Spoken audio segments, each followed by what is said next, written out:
마태복음 18장 21절, 22절 말씀. 그때에 베드로가 나와 이르되 주여, 형제가 내게 죄를 범하면 몇 번이나 용서하여 주리이까? 7번까지 하오리이까? 예수께서 이르시되 내게 이르노니 7번뿐 아니라 7번을 70번까지라도 할지니라. 아멘. 어때요? 본문의 말씀 읽자마자 우리 마음은 어떻습니까? 아, 그렇구나. 용서해야지. 몇 번이나 용서할까요? 주님께서 이런 대답을 할 줄 모르고 아마 질문했을지도 모르겠습니다.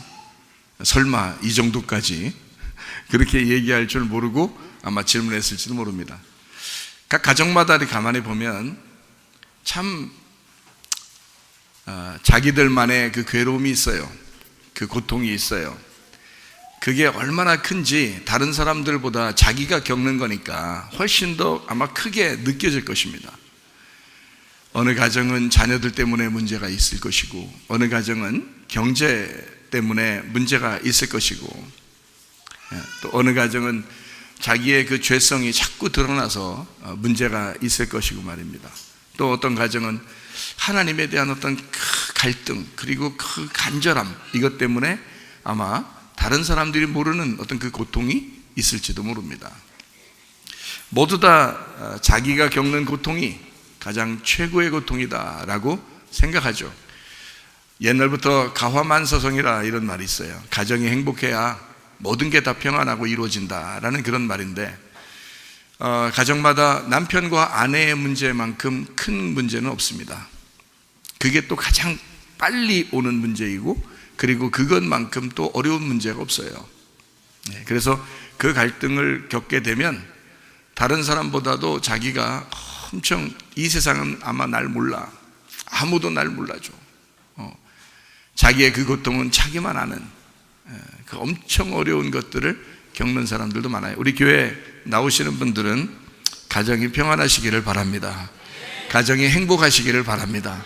행복하려고 태어나서, 사랑하려고 태어나서, 평안하려고 태어나서, 천국 같은 생활을 하려고 태어나서 가정을 이루다 보니까 지옥 같은 생활을 하게 되고, 불안하고 괴롭고 슬프고 짜증나는 그런 일들이 얼마나 많은가. 그럴 때 여러분과 저는 주님께서 우리에게 주시고자 하는 게 무엇일까? 평안이고 행복이고 기쁨이고 즐거움이고, 제가 주님을 다시 만났더니 주님께서 저에게 주시고 싶어 하던 마음이 있었어요. 그게 기쁨이었습니다. 나는 네가 기뻐하기를 원해.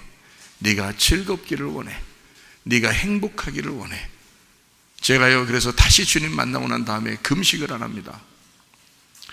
왜냐하면 금식하면 너무 힘들거든요. 제가 주님을 다시 만나기 전에는 금식 많이 했습니다. 3일 금식은 밥 먹듯이 했어요.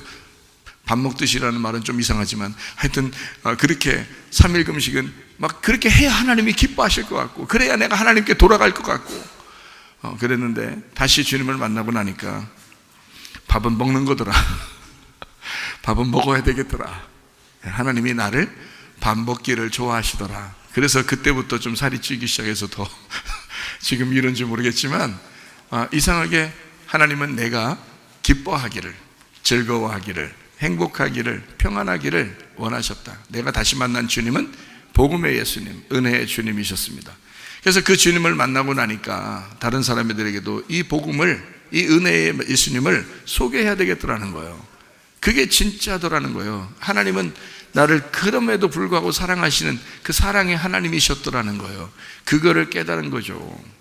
그래서 사람들에게 그 복음을 열심히 증거하고 있습니다. 그 복음을 따르는 사람들 우리 교회에 오면, 그러니까 평안하게 해야 되고요, 기뻐해야 되고요, 여러분도 행복해야 됩니다. 그러니까 가정들마다 문제가 있어서는 안 돼요. 문제가 있어도 빨리 털어내고 다시 즐겁고 다시 기쁘고 다시 행복한, 그걸 하나님이 좋아하시죠. 마귀는 어떻게든지 틈을 낼 것입니다. 여러분의 염려, 근심, 걱정을 아주 여러분 스스로가 선택한 것인데, 그 선택하자마자 바로 치고 들어오는 것이 마귀일 것입니다. 그래서 결국에는 찢어낼 것이고, 여러분을 괴롭힐 것이고 슬픔을 주게 될 것이고 불안하게 해서 결국 이 세상에서도 살고 싶지 않은 그런 마음들을 아마 주게 될 것입니다. 그러나 우리 주님은 그렇지 않죠. 네가 행복하기를, 네가 회개하기를, 그래서 하나님께 깊은 용서받기를, 하나님이 그렇게 너까지 것도 용납하시는 하나님이심을 네가 깨닫기를, 그 하나님의 말씀을 이해하기를 원하시는 분이 하나님이시라는 겁니다. 그래서 가정을 연합시키고 어떻게든지 서로를 하나 되게 하고, 부모 자녀 간에도 남편과 아내 간에도 또 다른 어떤 어려움과 슬픔 가운데서도 하나님은 그것을 네가 겪으려고 하지 말고 내 안에 들어와라. 그러면 내가 너를 책임질 것이다. 나의 울타리 안에 들어와라. 그 울타리 안에서 기뻐하자, 행복하자. 그게 우리 주님의 마음이라는 거죠. 그걸 복음이라 그럽니다.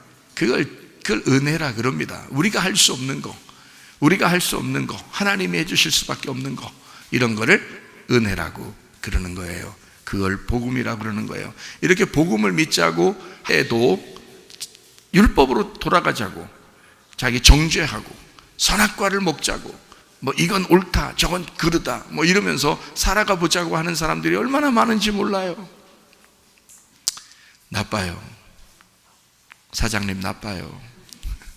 그러는 거 아닙니다. 예. 주님 안에서 생명을 누리는 거, 하나님은요 사망이 아니에요. 하나님은 생명이십니다. 어린아이들이 왜 있죠? 어린아이들이 왜 있어요? 부모가 살아있기 때문에 나온 겁니다. 부모가 죽었으면 어린아이를 어떻게 태어나게 돼요? 부모가 살아있으니까 어린아이들이 태어난 거예요. 다시 말하면 어린아이의 생명은 부모였던 겁니다. 맞죠? 그러면 어린아이를 출산하고 그 어린아이를 보면서 부모는 어떤 마음을 가져요? 네가 나의 생명이야, 이러겠죠? 어린아이들은 부모가 생명이 있기 때문에 나온 아이들이고, 아이들은 부모를 볼 때 부모님이 나의 생명입니다 라고 할 것이고, 부모는 자녀를 볼 때 너는 나의 생명이야, 너는 나의 호흡이고 너는 나의 숨이다. 어떤 부모가 자녀를 잃은 부모들 뉴스에 보면 가끔 나오죠. 그 부모가 살만 나겠습니까? 정말 몇 번이고 죽고 싶지 않겠어요? 가슴이 너무 아프죠. 다른 사람들이야 그래 남자식이니까 그렇게 생각할지 모르면 본인이 그런 걸 겪은 사람들은요 평생을 살아가기 어렵습니다. 가슴에 묻는다 그러죠. 네. 왜? 생명을 잃었기 때문입니다. 자기 숨을 쉬고 싶지가 않은 거예요. 왜냐하면 자기의 숨을 잃어버렸잖아요. 자기의 호흡을 잃어버렸잖아요. 자, 하나님은 우리를 볼 때 내가 없으면 하나님 숨 쉬고 싶을까? 그렇지 않죠. 내가 있음으로 하나님도 숨을 쉬시는 거예요. 그런데 우리가 막 짜증내고 우울하고 막 죽고 싶고 괴롭고 고통스럽고 막 이러면 하나님이 기쁘시겠냐고요. 그렇지 않다고요. 우리가 즐거워하고 웃고, 형제들 간에도요, 자녀들이 이렇게 뭐 2명 이상 되잖아요. 그러면 막 싸우잖아요. 그러면 부모가 속상합니다. 속상해져요. 근데 이 자녀들이 막 친하고 그렇게 웃고 자기들끼리 그렇게 크게 재미난 일도 아닌데도 막 얘기하면서 웃고 그러는 때가 있어요. 그러면요 부모는 괜히 요리하면서도 다른 방에 앉아 있으면서도 혼자 텔레비를 보면서도 괜히 그게 기쁜 거예요. 괜히 행복하다고요. 왜냐하면 자기의 생명이거든요. 자기의 숨이거든. 이해가죠? 자기의 호흡이라고. 숨 쉬는 거예요. 그 아이들이 그렇게 살아갈 때 자기의 숨이 밝은 거예요.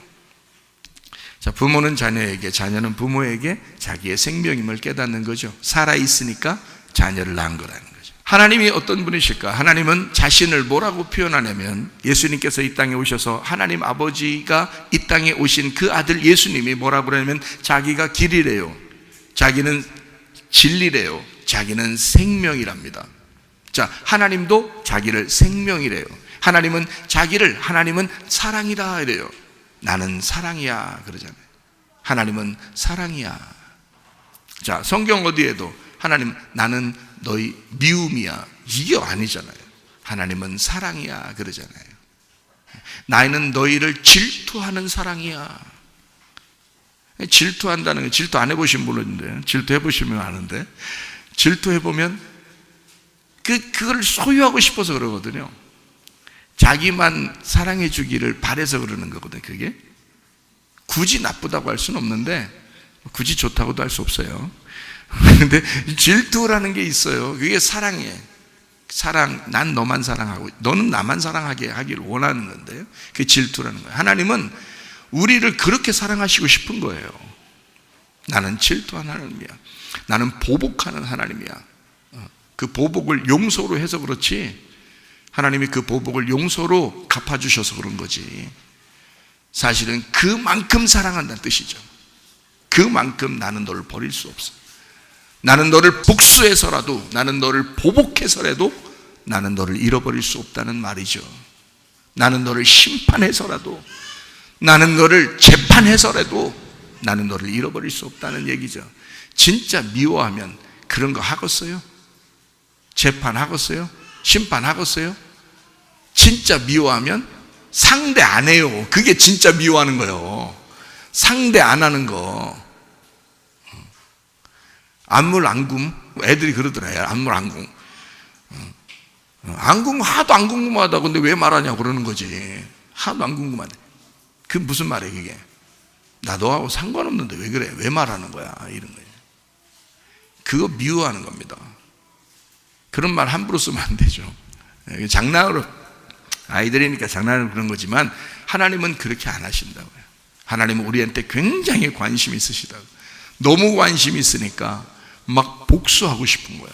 보복하고 싶은 거야. 그게 뭐냐면 그 열정으로 돌이키고 싶은 건 뜻이에요. 그 열정, 하나님의 그 마음, 그 열정으로 그를 심판해서 돌이키고 싶은 거지.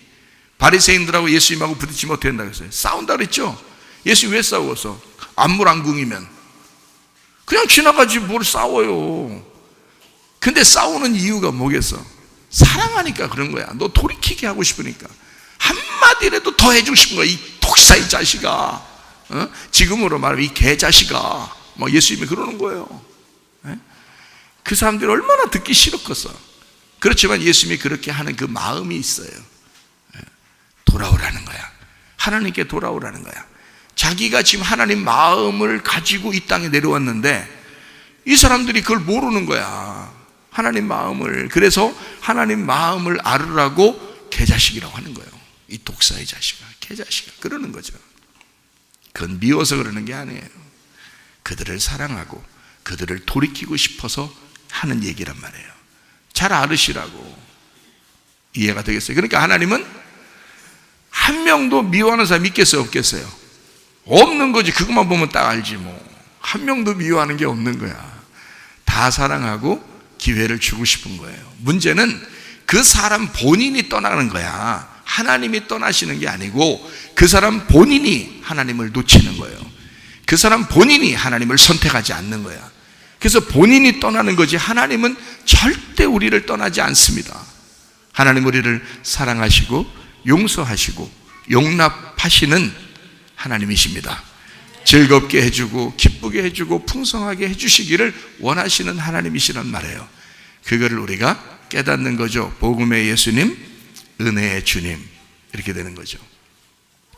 어린이 얘기가 나왔으니까 어린이 얘기를 한번 돌아가 보죠.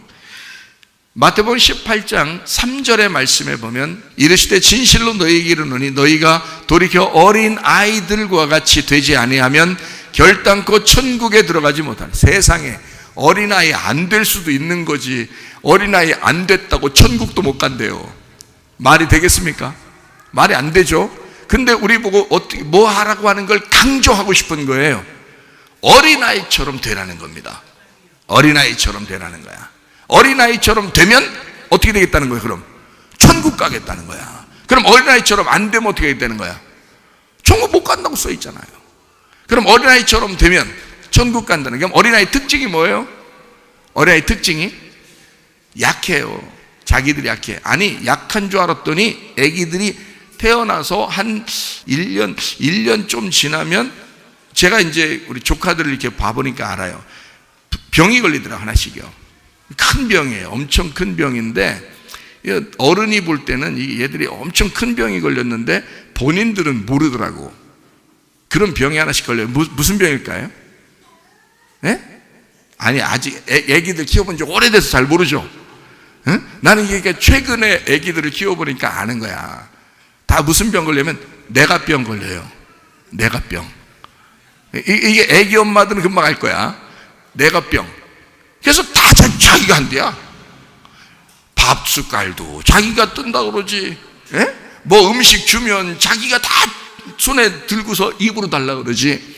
자기가 다 한다는 거야. 청소 또 청소하려고 좀 청소기 들으면 자기가 또 청소한다는 겨. 가다가 문에 걸려, 이렇게 걸리면 그거 피하지도 못할 것이 말이요. 지가 들고 또 간다는 겨, 또 이렇게. 또 여기 이거 쓰는 거 있잖아요. 그런 것도 넣으면 자기가 또 질질 끌고 다니니까. 자기가 빨리 청소 끝났으면 좋겠는데 얘가 끌고 다니면 막 1시간 걸릴지 2시간 걸릴지 몰라. 청소가 그렇게 또 한다는 거야. 밥 주면 밥을 지가 먹는다는 거야. 분명히 숟가락으로 딱 떠서 딱 이렇게 훅 해가지고 참 식혀가지고 딱 좀 얼마나 좋아. 싹싹 밭도 먹으면 얼마나 좋고서 깨끗하고 말이에요. 그냥 자기 병 걸려가지고 이게 그냥 숟가락을 또 제대로 드나요? 이렇게 들어. 이렇게 또 거꾸로 들고 또 거꾸로 또 찍어. 그래서 이걸 또 밥이 얼마나 또 이게 끈적끈적합니까? 우리나라 밥은 이게 찰기가 있어서 끈적끈적하잖아요. 이걸 또 하다가 반 이상은 흘려요. 이거 또 뒤치다거리 또 다 우리가 합니다. 예? 걸레질하고 자기는 자기 병 걸렸으니까 모르는 거야. 그냥 막 흘리면서 그냥 들어가는 건 몇 알 안 돼. 그냥 흘리는 게 더 많아 이렇게. 그럼 밑에서 딱 대기하고 있다가 막 닦습니다. 나중에 이제 이게 안 되면 포기해서 부모 엄마 아빠들이 어떻게 하면 아기가 그렇게 하면 다 흘리면 내비둬 가지고 한참 흘리게 만들어. 그러면 한꺼번에 치운다 그래. 이제 한꺼번에 이러죠, 그죠? 예, 왜 포기해서 그래요? 하도 그러니까 이거 주면 이거 흘려, 저거 주면 저거 흘려. 뭐 주스 같은 것도 하나 주면 주스 질질질질 흘리면서. 그런데 지가 들고 한다는 거예요. 근데 지가 들고 우리가 들면 주스를 들어서 이렇게 살짝 컵에 따서 주든지 이렇게 컵에 대주든지 아니면 이렇게 입에다 대주면 한 방울도 안 흘리고 들어갈 수 있어요. 근데요, 지가 들으면 어떻게 해요? 이걸 누르면서 먹으려고 그러니 이게 분수처럼 솟아 나오죠. 근데 자기는 또 그걸 먹으려고 그러죠. 근데도 이걸 뺏어서 이제 주려면 안 된대야. 자기가 해야 된대. 이거 뇌가병 톡톡히 걸린 애들 문제가 있습니다. 문제가 있어요. 그래도 부모가 볼 때 귀여워 안 귀여워요? 귀여운 거야. 애들은 그렇게 하는 거야. 그게 애들인 거예요. 그게 귀여운 거예요. 어린아이들 보면 다 실수하고 잘못하고 그러죠? 그래도 부모가 볼 때 귀여운 거예요. 인간은 어때요? 어른들도 다 마찬가지예요. 어른들도 다 자기가 한다는 거야. 하나님께 좀 맡겼으면 좋겠는데 다 자기가 한다는 거예요. 인간도 그렇죠. 근데요, 원래 어린아이의 특징이 뭘까요? 뇌가병 걸린 게 특징입니까? 그렇지 않아요. 원래 어린아이는 연약한 겁니다. 자기가 약하다는 걸 알아요. 그래서요, 다른 데서 쿵 소리만 나도요 엄청 놀랍니다. 그래서 엄마한테 와가지고 아빠한테 와서 콱 껴안습니다. 네? 왜냐면 무서워서. 자기가 약하니까. 여러분은 어서 쿵 뭐요? 그렇죠? 어른 됐다는 얘기예요. 어린아이가 아니라는 얘기예요. 어린아이는 쫄아 있어요. 특징이 그렇습니다. 쫄아 있습니다. 그래서 부모만 있으면 이 세상 천지벼락이 나도 부모만 있으면 안심을 느껴요. 평안합니다. 여러분은 그런가요? 하나님만 계시면 평안하신가요? 어린아이는 부모만 있으면 모든 천지개벽이 일어나도요 전혀 요동치지 않습니다. 부모만 안고 있으면요 그냥 평안하죠. 근데 여러분은 하나님이 우리를 안고 계신다고 아무리 설명해줘도 불안합니다. 자기의 괴로움은 자기 혼자 처리하려고 합니다. 뇌가병 톡톡히 걸려서. 그렇죠? 예. 부모가 해주면 깔끔한 거야. 근데 뇌가병 걸린 거를, 이 아이가 20살 때까지 계속 뇌가병 걸려서 그런 식으로 주스 흘리고 밥 흘리고 그러면 어떡할까요, 여러분? 병원 가봐야 되죠? 얘가 어디 문제가 있는지. 예? 가봐야 될 거 아니에요? 여러분이 나이가 먹어가면서 신앙생활 하면서 계속 교회 나오는데도 뇌가병 걸려 있어요. 그래서 자기가 잘못하는데도 계속 그렇게 살면서 그냥 계속 살아요. 부모님께 그렇게 의지하라고, 하나님께 그렇게 의지하라고 해도 자기 혼자 다 해보겠다는 거예요. 뇌가병은 필요합니다. 왜? 그건 과정이니까. 여러분도 그렇게 해보셨죠? 그러나 이것이 여러분의 성장을 가져왔지만 진짜 완전하게 주님을 만난 것은 아니니, 여러분이 성장할 때까지 그 과정, 이것이 계속 그 과정만 있으면 어떡하냐고요. 어린아이가 뇌가병 걸려서 20살까지, 30살까지, 40살까지 자기 이제 결혼도 해야 되고 아기도 낳아야 되고 이런데도 계속 뇌가병처럼 계속 그렇게 어린아이 짓만 한다면 그게 어떻게 그 과정이겠어요? 그게 자기의 인생의 결론이면 말도 안 되죠, 여러분. 뇌가병 걸려서 혹시 잘못할 수 있습니다. 여러분이 스스로 해보니 돼요, 안 돼요? 안 되는 것들 많아요. 그걸 깨달으라고 그 과정이 있는 거예요. 내가 이런 과정이 있는데 아버지, 엄마가 나를 용납해 주셨구나. 내가 이렇게 살았는데, 이렇게 살았는데 그것도 용납해 주시던 거였구나. 내가 잘해서 그런 게 아니었구나. 라는 걸 이 아이가 깨달으면 성장해 간 겁니다. 여러분, 믿음도 마찬가지예요. 순전히 자기가 해보려고 그러죠. 처음에는 하나님만 의지하려고 그래요. 그게 믿음이죠. 처음 시작이죠. 근데 어느 정도 지나면 자기가 한번 해보려고 그럽니다. 다 쓰러져요. 다 넘어집니다. 이거는 목사든 전도사든 신학생이든 목사 할아버지든 소용없어요. 다 쓰러집니다. 그런데요, 이제는 이때 가장 성장하는 영적 성장의 방법을 찾아야 된다. 그게 뭐냐? 주님 의지하는 거예요. 예수님 아니면 내가 안 되는구나. 어린아이들은 그러니까 특징이 뭐라고요?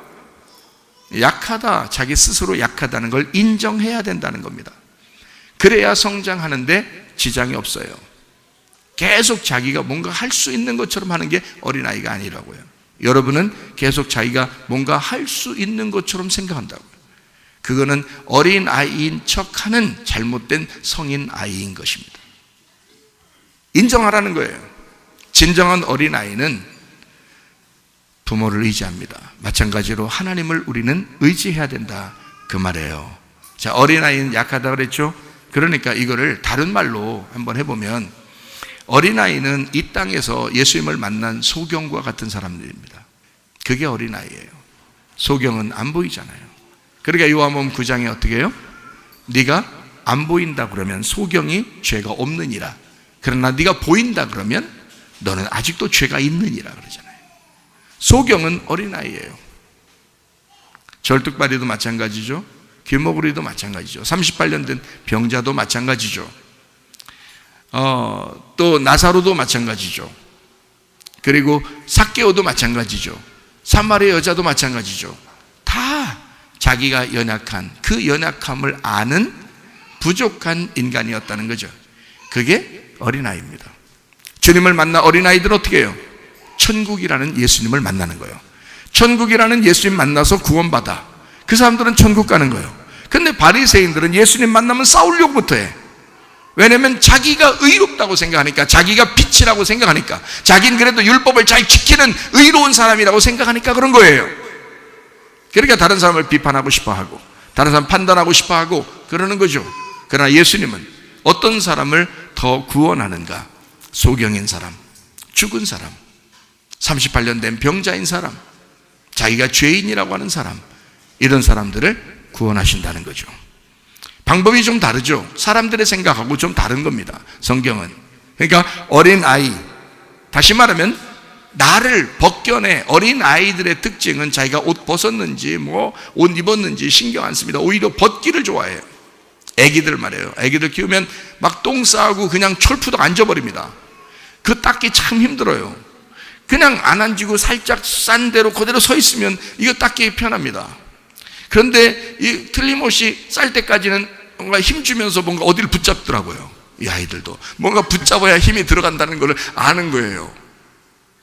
그러니까 왜냐하면 이걸 안 붙잡았을 때 그냥 혼자 있어서 흔들거리다가 이게 자기도 위험하다는 걸 아는 거죠. 뭔가 붙잡는 거예요. 뭐 유리를 붙잡든 뭐 나무를 붙잡든 뭐 침대를 붙잡든 책상을 붙잡든 뭘 붙들더라고요. 뭐 부끄러운 줄 아는 건지 잘 모르겠는 본능적으로 그러는 건지 조금 이렇게 숨어요. 숨으면서 딱 뭔가를 딱 붙잡고 있으면 그게 이제 큰일 하시는 분입니다. 그때 조심해야 돼요. 그때 괜히 뭐 딴 거 이렇게 시키고 그러면 안 돼요. 그냥 못 본 척 해야 됩니다. 그럴 때는 그게 지혜예요. 뭐 하지? 이러면 안 돼요. 괜히 아는 척하고 그러면 안 되는 거예요. 어린아이 키울 때 지혜입니다. 자, 이제 딱 붙잡고 이제 애가 큰일을 봤어요. 보고 난 다음에 이제 다 봤으니까 자기 이제 시원한 거예요. 근데 이 본 거를 잊어버리는 거예요. 그래서 애가 막 또 달려 이제 또 뛰어요. 뛰면서 그냥 우리 이제 잘 모르죠. 뭘 이제 촥 이제 앉아버립니다. 자기 또 일어나서 또 움직여요. 자, 아기가 그런 거예요. 근데 이제 모르죠. 어른이 그냥 막 이렇게 움직이니까 이제 뭐 그냥 또 괜찮은가 보다 이렇게 생각하잖아요. 근데 알고 보면 싹 온 거예요. 싹 왔는데 그거를 어떻게 아나? 여러분 어떻게 알아요? 냄새가 나. 냄새가. 야, 너 냄새 난다. 응? 하나님이 우리한테 어떻게 알까요? 여러분 똥 싸고 철푸덕 앉은 거 여러분 그런 거 하나님은 여러분 어떻게 아실까? 냄새로 알아. 척 보면 냄새가 나. 야, 너 냄새가 나는데? 어? 냄새 안 날 것 같아요? 여러분 냄새 어떡할게요? 싼 거는 옷으로 가릴 수 있어요. 근데 냄새는 못 가리죠. 냄새가 흘러나온다고요. 여러분에게도 풍기는 냄새가 있다고. 똥 냄새가 있다고. 여러분에게도 어떤 사람은 조금 쌌으면 냄새가 적을 수가 있어요. 많이 싸고 철푸덕 앉으면 넓게 펴지기 때문에 빈대떡처럼 쫙 펴지기 때문에 이게 냄새가 더 퍼집니다. 그거 아시나 모르겠어. 그러니까 좀 더 냄새가 많이 나는 사람이 있어. 그럼 냄새가 빨리 날수록 빨리 가려주죠, 부모가. 그런데 냄새 안 나는 것처럼 살짝 그 방울방울 맺혀 있는 아이들이 있어요. 이 냄새 나는 것 같기도 하고 안 나는 것 같기도 하고. 근데 싸긴 싼 거야. 그것도 갈아줘야 되는 거예요. 근데 그걸 모르는 거야. 그러니까 사람들은 자기가 똥을 조금 쌌다고 자기는 깨끗하다고 생각하는 거예요. 저 사람 똥 많이 싸고 철푸덕 앉았다. 저거 뭐냐, 저거 인간이 어떻게 저럴 수 있냐. 자기는 방울 달고 다녀 지금 이렇게 하고. 하나님이 보실 때 우리 똑같잖아요. 도찐 개찐이라 그래. 그런 걸 뭐 그렇게 잘난 척하느냐 이거야. 어린아이는 그런 이제 벗겨 그리고 다 씻어줍니다. 물청소가 최고죠. 청소는 물청소가 최고야. 물로 싹 씻어줘. 말씀으로 우리를 씻어줘야 되는 거예요. 말씀으로 우리를 씻어줘야 돼. 다 씻겨줍니다. 그러면 이 아이가 자기도 시원하지. 물장난 치면서 자기도 시원해. 괜히 기분 좋아요. 씻겨주면 새 옷 입혀주면 기분 좋아 또 막 달려다닙니다. 물론 그전에도 기분 좋아 달려다녔는데 더 기분 좋아하는 것 같이 보여요. 부모 입장에서 보면. 그렇죠? 자, 어린아이는 옷을 벗겨서 씻겨줘도 그냥 아랑곳하지 않아요. 여러분이 아파서 병원에 누워있어서 여러분을 벗겨놓고 누가 씻겨줘도 부끄러운 거야. 그죠? 어른이니까 그런 거예요. 어린아이는 벗겨놓고 씻겨줘도 안 부끄러워요. 제발 여러분 어린아이처럼 사십시다. 그 말이 뭔지는 아시고 지금 아멘 하시는 거예요? 어린아이처럼 사십시다. 그 말은 제발 여러분을 벗으십시다. 나를 벗기고 내 죄를 벗기고 주님을 의지하며 살자, 그 말입니다. 이해가 되시겠어요? 나를 벗기는 삶, 소경이 되는 삶, 이것이 어린아이의 삶이란 말이에요. 어린아이가 돼야 천국 간다고 하잖아요. 어린아이가 돼야 주님 의지한다고 하잖아요. 왜 이렇게 어른인 척하냐고 사람들이. 참 어리석다. 자, 보세요. 어린아이가 되지 아니하면 결단코 천국에 들어가지 못한다. 자, 생각해 보십시다. 어린아이는 또 특징이 있어요. 제가 어린아이들 이렇게 가만히 보니까요, 특징이 있더라고요. 특징들이 여러 나타나요. 그게 하나님이 우리를 보실 때 그걸 깨달으라고 주시는 마음들인데, 이 어린아이를 보니까 특징이 있는데 여러분이 그걸 느끼셨는지 모르겠어요. 애들끼리 싸워요, 안 싸워요? 싸워요. 근데 금방 화해해요, 안 해요? 금방 화해합니다. 다음날 또 싸워요, 안 싸워요? 싸워요. 또 화해해요, 안 해요? 화해합니다. 그 다음 한참 며칠 잘 노는 것 같더니 또 싸웁니다. 금방 또 화해해요, 안 해요? 화해해요. 자, 화해를 안 하려고 삐져가지고 막 둘이 탁 토라져가지고 안 보는 사람도 있어요.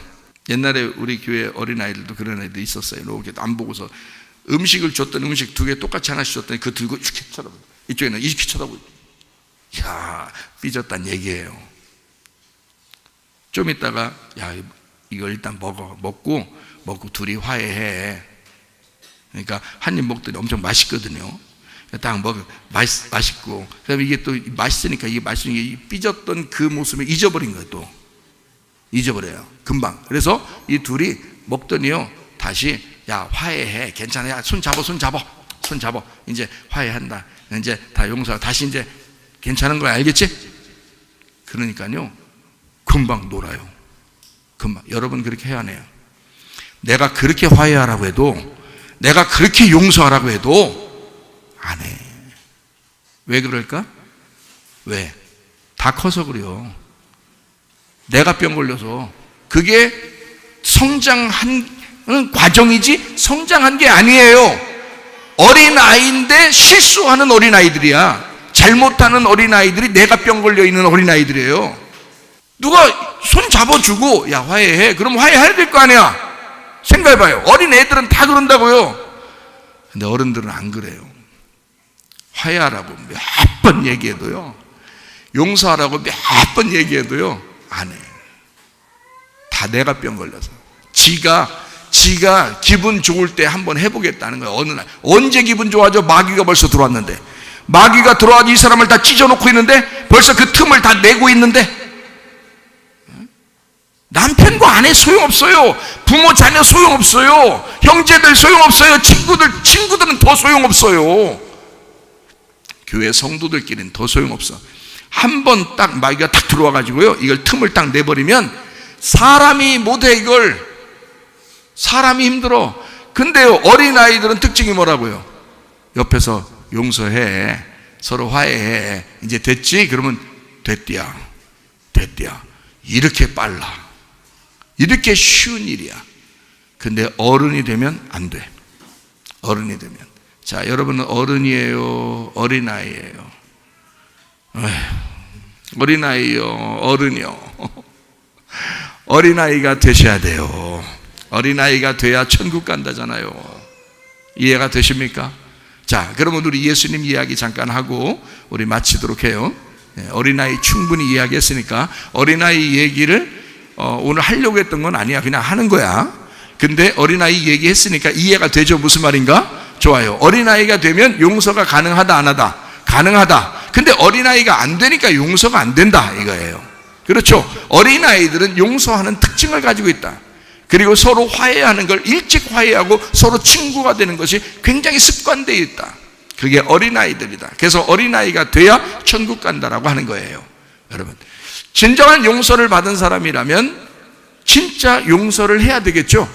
내가 용서를 받았으니 용서를 하는 건 마땅한 것이 아닌가, 이런 얘기입니다. 자, 우리 용서에 대한 이야기를 한번 성경을 몇 군데 한번 찾아볼까요?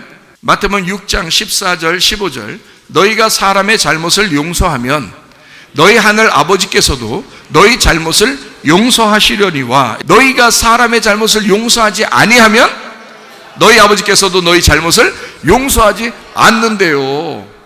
아이고, 무서운 말 아닙니까? 그 용서하긴 해야 되겠죠. 그러니까 용서하긴 해야 되겠다는 마음이 들어오죠. 근데 그게 잘 안 되죠.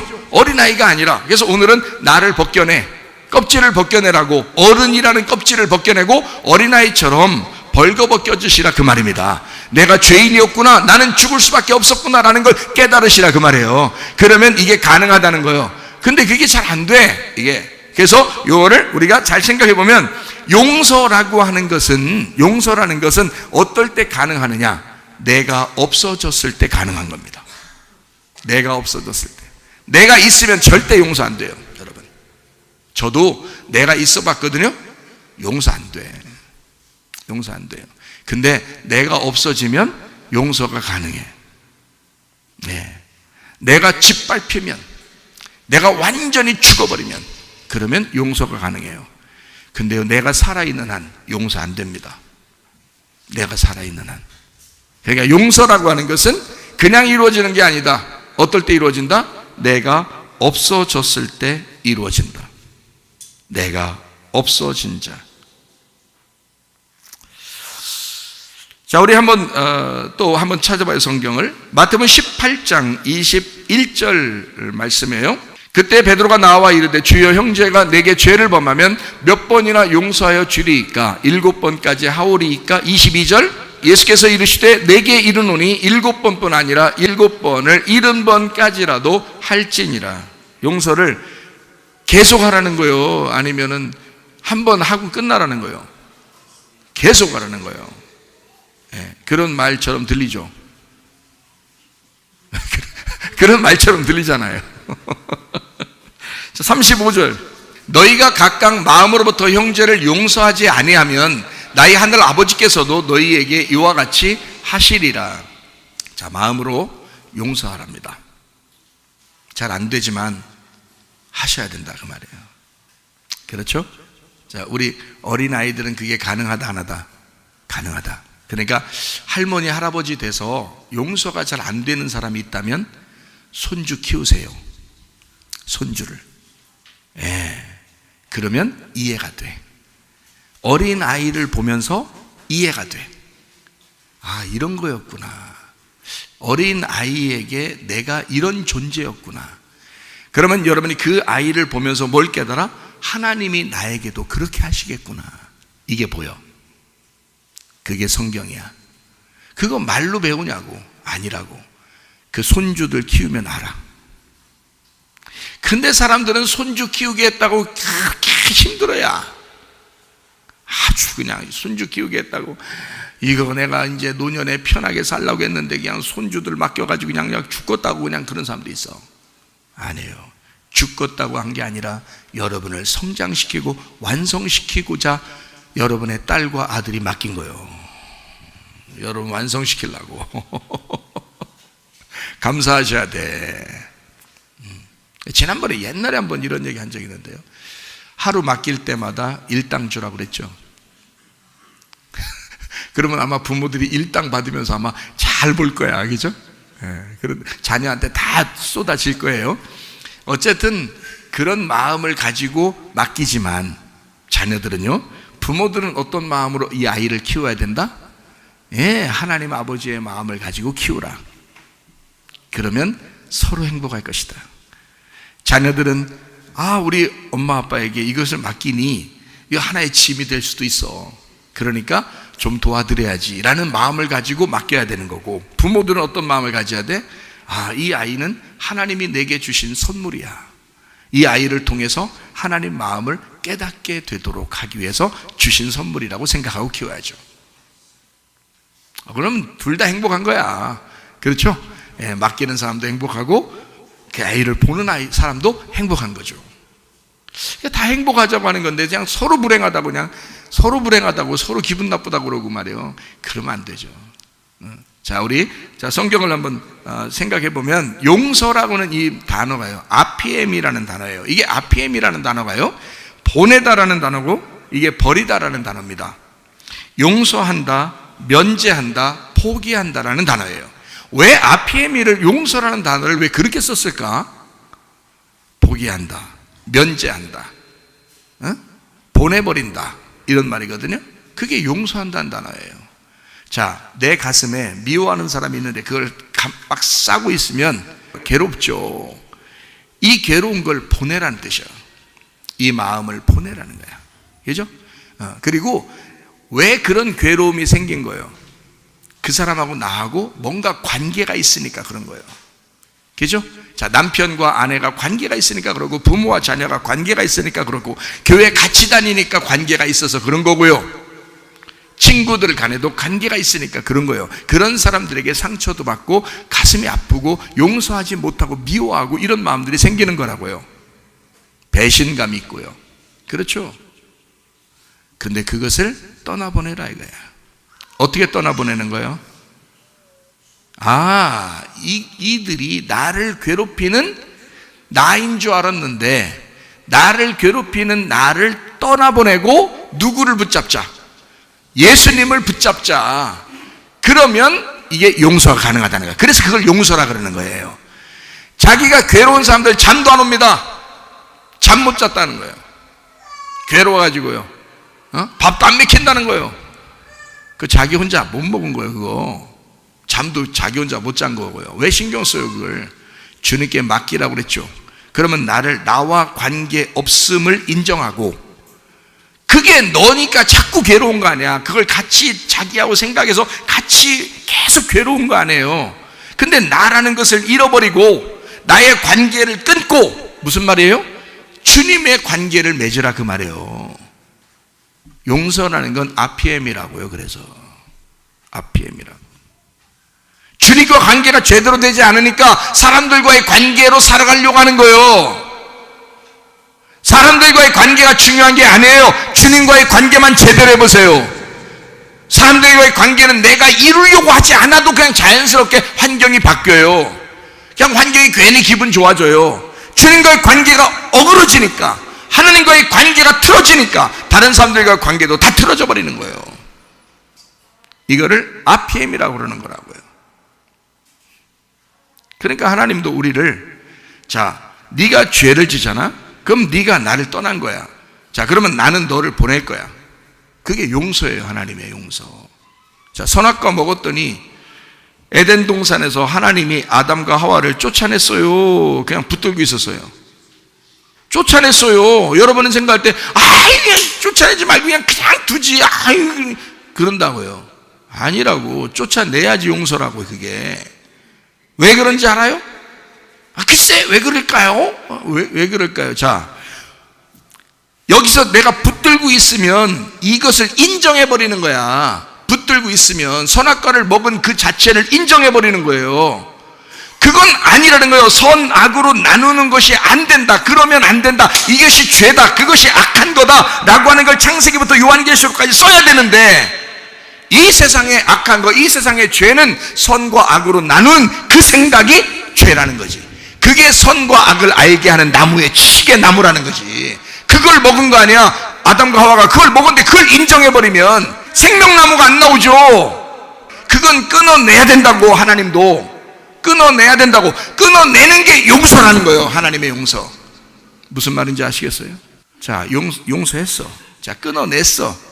그리고 하나님은 그 다음에 뭐 하려고 이걸 끊어낸 거야? 뭐 하려고? 계속 떠나보내고 계속 너하고 나하고 상관없어. 너는 나를 못 만날 거야. 나도 널 다시는 안 만날 거야. 이러려고 끊어낸 거예요? 아니죠. 하나님이 직접 내려가서서 죽으시겠다는 거 아니야. 그것은 이렇게 죽는 것이야. 선악과는 이렇게 먹으면 죽는 것이야. 근데 나는 너를 사랑하기 때문에 죽일 수가 없어. 나는 너를, 이것은 죄다. 선과 악으로 나눠지는 거야 라고 끊어냈지만 하나님이 내려가서 자기가 죽는 거예요. 그게 예수님이시란 말입니다. 그게 용서라는 거예요. 그 용서의 진정한 뜻, RPM이라는 뜻. 그래서 RPM이를 보낸다, 떠나보낸다, 면제한다라는 뜻을 가지고 있는 거예요. 사람들과의 관계를 얘기하는 게 아닙니다. 하나님과 우리와의 관계를 얘기하는 거예요. 성경은 사람들끼리 나 용서했으니까 그럼 그 사람하고, 그 사람 계속 미련한 짓 하는데 용서는 했지만, 마음으로 용서는 했지만 계속 같이 살라겠어요? 같이 살지 말라겠어요? 같이 살지 말라고 그랬죠. 같이 사는 사람도 계속 미련한 짓 하고, 이 사람이 나를 계속 무시하고 계속 미워하고 계속 욕하고 계속 그냥 승질내고 계속 이렇게 살면 도박하고 술 먹고 담배 피우고 음란하고 계속 그러면 어떻게 같이 삽니까? 그거를 같이 사는 게 용서인 줄 알아. 사람들의 용서는 그거 아니라고. 떠나보내는 게 용서라고. 그걸 떠나보내는 용서. 이 사람이 회개를 했어. 그 말은 그 사람이 죽었다는 뜻이야. 그렇지 않아요? 죽으면 용납하는 거야. 죽으면 받아들이는 거야. 죽으면 받아들이는 거야. 그래서 떠나 보내고 죽으면 누군가가 죽어야 돼. 자, 너도 죽어야 되지만 너 죽이려고 한다는 게 아니라 예수님이 와서 죽으신다고 했잖아. 그러면 우리는 그 예수님의 어린 양에게 안수하고 그 어린 양이 돼서 내가 나를 치는 거 아니야, 목을. 그러면 예수가 죽은 것이 내가 죽은 거잖아요. 그렇게 인정하라는 거야. 그걸 믿음으로 오라는 거야, 하나님 앞에. 그럼 믿음으로 오는 게 그게 용서라는 거 아니에요. 자, 너 죽으라는 뜻이 아니라 예수님이 오셔서 죽으실 테니까 네가 그 사실을 믿고 너는 살아야 되겠다는 얘기야. 하나님이 그런 사랑을 용서라 그러는 것입니다. 여러분 그렇게 할 수 있나요? 여러분이 하는 게 아니에요, 용서가. 여러분이 그렇게 못한다고요. 자기가 막 용서해 보려고 합니다.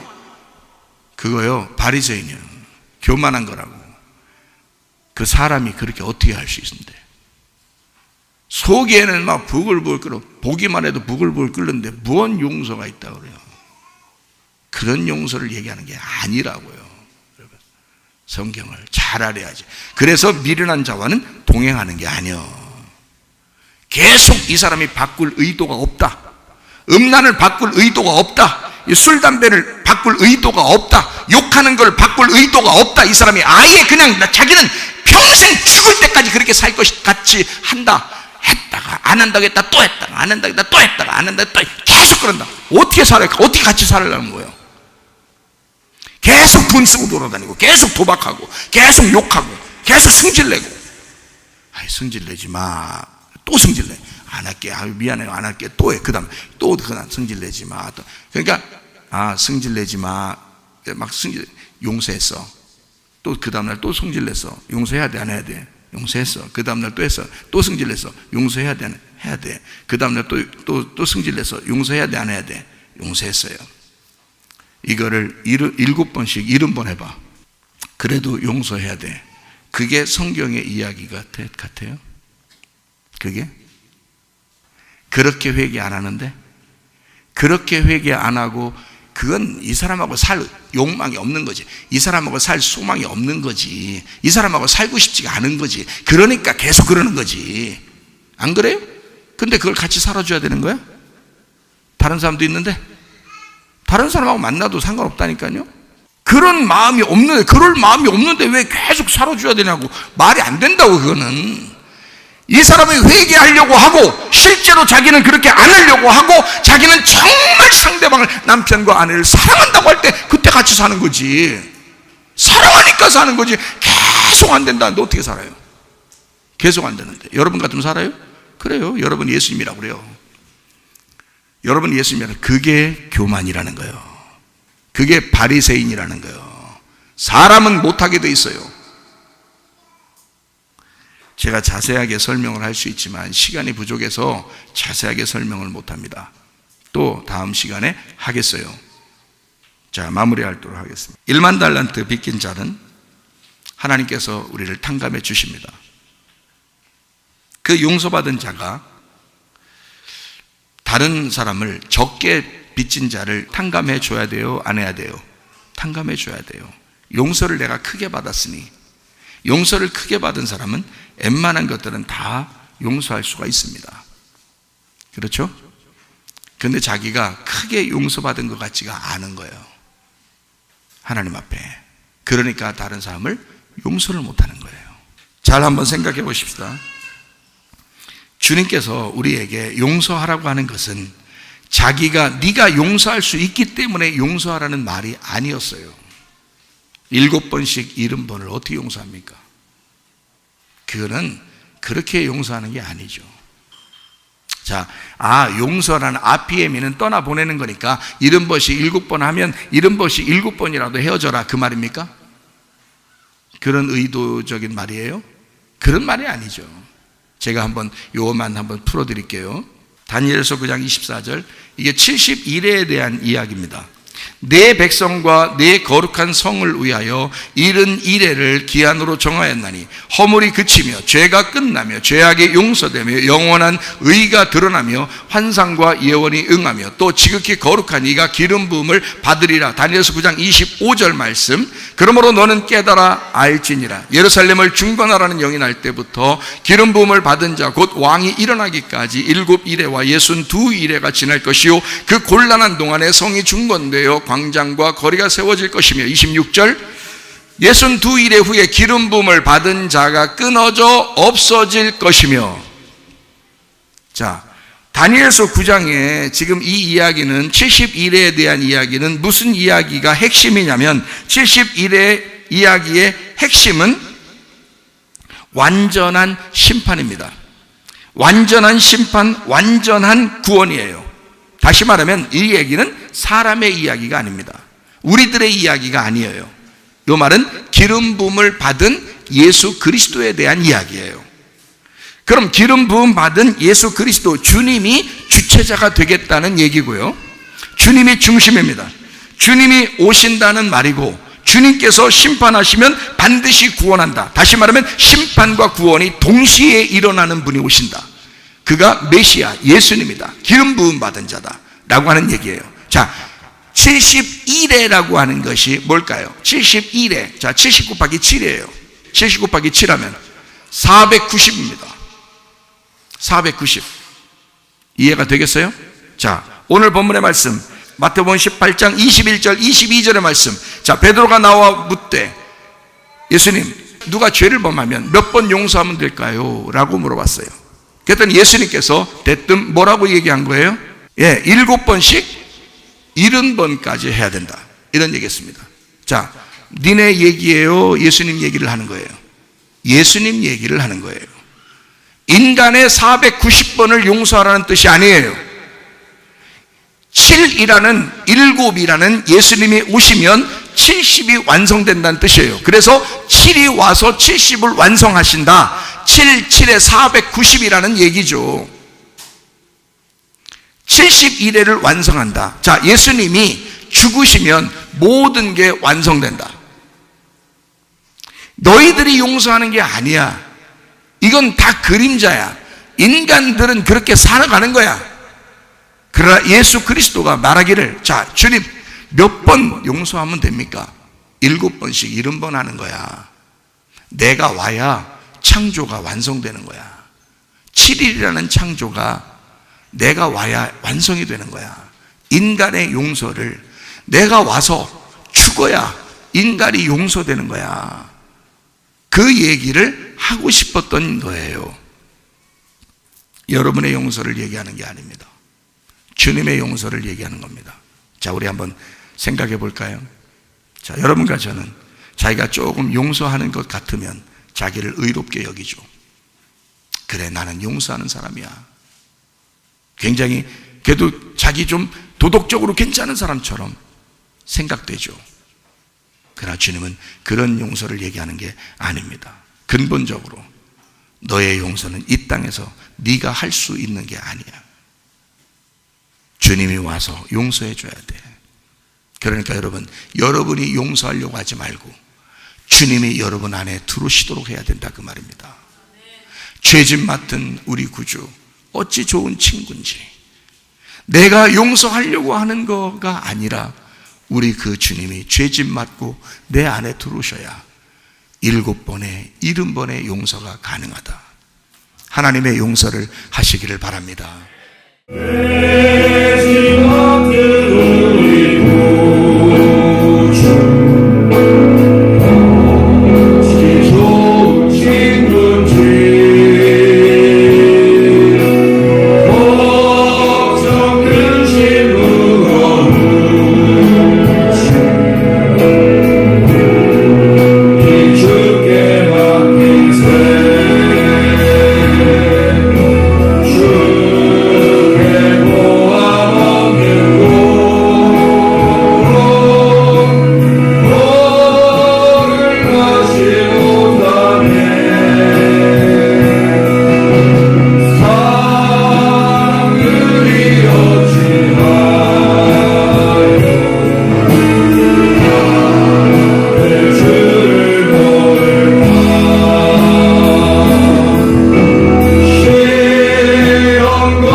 한번 기도하겠습니다. 하나님 앞에 기도할 때 여러분 마음에 결심하시길 바랍니다.